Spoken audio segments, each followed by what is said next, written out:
update from the championships. Wimbledon.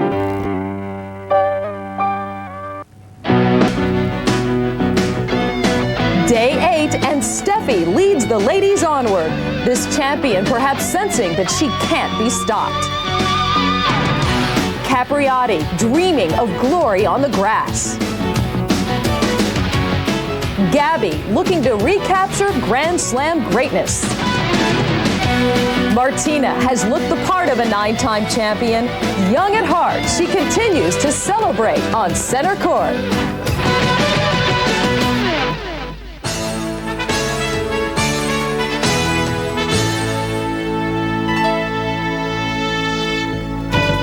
Center court at Wimbledon, where earlier today Martina Navratilova and Steffi Graf battled their way into the women's semifinals. Hi everybody, I'm Hannah Storm. Welcome to our Wimbledon Update Show. This year's Wimbledon marks the 100th anniversary of the Ladies' Championships. And in the history of Wimbledon's ladies of the court, there have been a handful who stand apart from all the rest. In the 20s, it was Suzanne Longlong who won 6 singles titles. By the end of the 30s, Helen Wills Moody had won 8 times. The next true queen was actually a king, Billie Jean, 6 times a champion here. Then came Martina Navratilova, who in 1990 won a record 9th Wimbledon singles crown. Now the reigning queen is Steffi Graf. She's been the ladies' champion for the last 5 years, and today Steffi continued on course towards winning her 3rd straight singles crown.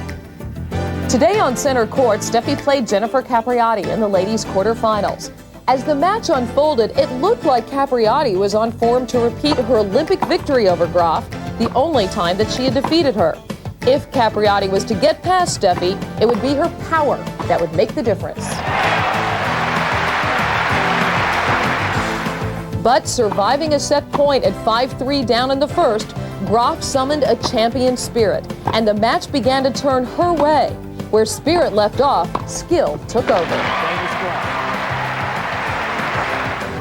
With the first set slipping away, Capriati responded to Steffi's challenge. The American teenager's resolve fueled her effort to stay with the champion as she engaged Steffi in a long rally, matching her shot for shot. It was Graf who found the right answer.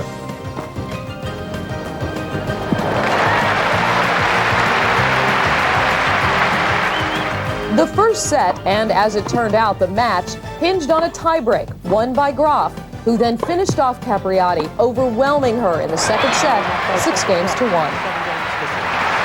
I needed to be under pressure. I haven't been so far, so I think it felt good today to play the right points at the right time. I think that helped me a lot. I would have liked to gone further, but it almost like a relief, like I don't have to play anymore. But still, that doesn't mean that, I wouldn't give anything to still be in the tournament. Over on court 1, Gabriela Sabatini met Jana Novotná. Having beaten Novotná 9 of 11 times, Sabatini came into the match with confidence, but Novotná would not be denied.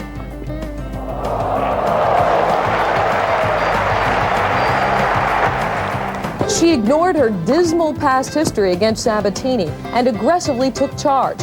Even superb shot-making by Gabby wasn't enough to prevent the upset.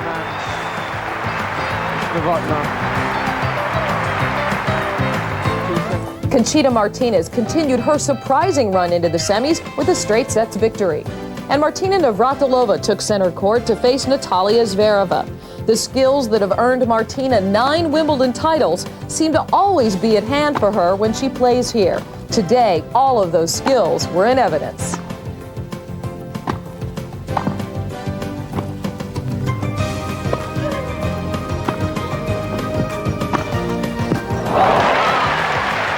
Martina's playing in her 21st Wimbledon, and one would figure that she might savor her time on center court. But her work today was completed in just 49 minutes, an impressive tribute to how well she still plays at Wimbledon. So in the semis, it's Graf versus Martinez and Novotná meeting the seemingly ageless Navratilova. Sometimes I feel like I can play for 5 more years, but I think I know that my years are coming to a close here, so every opportunity I have to be on the center court I cherish. Chris Everett joins us now. And Chris, Martina is in her 21st Wimbledon. She's playing so well. She's only lost 16 games in her 5 matches. Now, you've played her, I don't know, about 1 million times or so. How do you think she looks? She looks very impressive. Of course, she hasn't really had a true test yet, but what she's doing well is she's serving well. She's getting a high percentage of first serves in. That serve is the backbone of her game. When she's serving well, everything else falls into place for her. So the 36-year-old is still in the tournament. The 17-year-old, Jennifer Capriati, is out. What happened in her match against Steffi Graf? She was up 5-3 and had set point. And it looked like Barcelona. I mean, she beat Right. Steffi at the Olympics, and Jennifer really believes that she can beat Steffi Graf. But I think what happened was Steffi raised the level of her game. She was a bit disgusted at that point that she had let the first set slip away. And Jennifer, to her credit, kept going for her shots, but made a few unforced errors. And probably a bit worn out after playing all those 3-setters coming in. It definitely took its toll. She's only 17. All right, thanks, Chris. We'll see you tomorrow night. And when we come back, a look at the men's competition, a preview of tomorrow's men's quarterfinals with Bud Collins. Here is the Subaru Legacy L sedan that you can lease for $199 a month. Here is the Subaru Legacy L sedan that you can buy with up to $2,000 in savings. Both come equipped with features like 4-wheel disc brakes, driver's side airbag, air conditioning, and power mirror doors and locks. So come into a Subaru dealer and test drive a new Legacy, like the one here that you can lease for only $199 a month. Or was that the one you can buy with up to $2,000 in savings? Anyway, you better hurry. To those who don't take the sun lying down. This Wimbledon update is brought to you by Ford and your Ford dealer. Have you driven a Ford lately? Welcome back to our Wimbledon Update show. Tomorrow, the men's quarterfinals will be played here, and the most intriguing match features 2 Americans. This year's top seed against the defending champ, the hard-serving Pete Sampras against Andre Agassi, whose return of service is the most feared in the game. 3 years have passed since a relative unknown Sampras notched the biggest win of his career, crushing Agassi at the U.S. Open for his only Grand Slam title. Agassi's crowning moment came a year ago, his Wimbledon singles title erasing the nagging question of whether he could win a Grand Slam. Injuries and inactivity preceded his arrival here this year, but his return to Wimbledon and his return to form have been sensational. As for Sampras, there is an ailing shoulder which must hold up. There is also the expected backlash to his reported obscenity directed at the crowd after he finished off Britain's Andrew Foster on Monday. Now the question is, will Sampras be motivated or distracted by the British fans tomorrow? Elsewhere, the biggest of long shots, 6'6" Todd Martin faces Jim Courier. And in a rematch of the 1991 final, it's Boris Becker versus Mikhail Stich. Stefan Edberg faces his 5th unseeded opponent, Cedric Pioline of France. Bud Collins joins us now to talk about the men's quarters. Sampras and Agassi tomorrow, and Agassi the crowd favorite here. Now, the Brits thought Pete was a little dull up to yesterday, but he's not dull anymore, is Not he? dull. Now they think he's rude. They accused him, the tabloids did, of using the 13-letter word. I thought he was just saying he loved Smucker's jam. But you must remember his Greek background. It may have been a classical allusion, what he said, to Oedipus. Okay, all right. I'll take your word for it. Now, what about Jim Courier and Todd Martin? Courier loves the way these courts are playing with the high bounces. It hasn't rained at all, but will tall Todd Martin stand in his way? He is a bearded dark horse. You must remember that he is the tallest bearded man ever to be in the quarterfinals. 6 feet 6 inches tall. He is Lincoln-esque, and instead of splitting rails, he might split Jim Courier with his racket. Well, we'll see you tomorrow when we see you at 10 a.m. for the men's quarterfinals. I'll be here, Hannah. Okay, and we will be right back with some final thoughts on Wimbledon right after this. The city's a great city, isn't it? Love Las Vegas. You grow up here and this all becomes normal to you. You know, all these people walk around, they're so amazed at everything they see, and to me it just feels so good and so safe being here. There's a little bit of Vegas in me. Not quite sure how much or exactly where, but I know it's there. We could have spent the night at the movies, but we never get tired of this show. I like getting away, but not always by myself.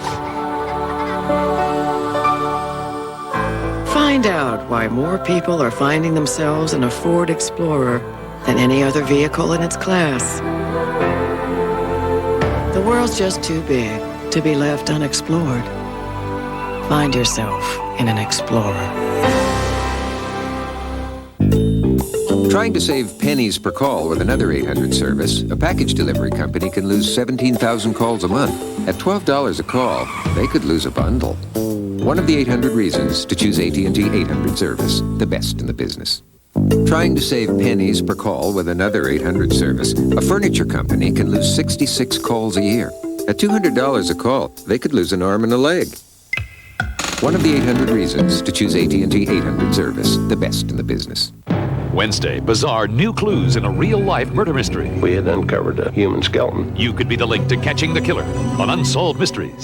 Then they came to mourn a loved one. But when the family left for home, it happened. Their helicopter crashed. Meet the survivors on eyewitness video after Unsolved Mysteries on NBC Wednesday. The most anticipated men's quarterfinal, as we told you, is Agassi-Sampras tomorrow. But the tabloids here in London are much more concerned with the anticipated appearance of Agassi's good friend, Barbra Streisand. Agassi has said that Streisand will be here, but he hasn't divulged any details. Meanwhile, the tabloids are playing up the love game and the possibility of a showdown. Agassi's former girlfriend, Wendy Stewart, part of his entourage when he won here last year, is back in Las Vegas, but maybe not for long. She's quoted in the tabloids as saying, "I still love him and will be at Wimbledon to watch him win." Stay tuned.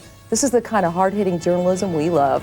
Up next, it's The Tonight Show with Jay Leno, and then check out the Zen Master himself tomorrow, starting at 10 a.m.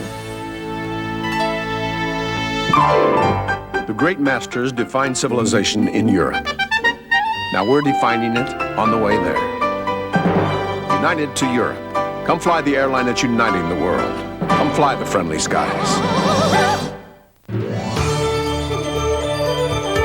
In a new world, a new standard of excellence, NBC Sports. This holiday weekend, welcome to the United States.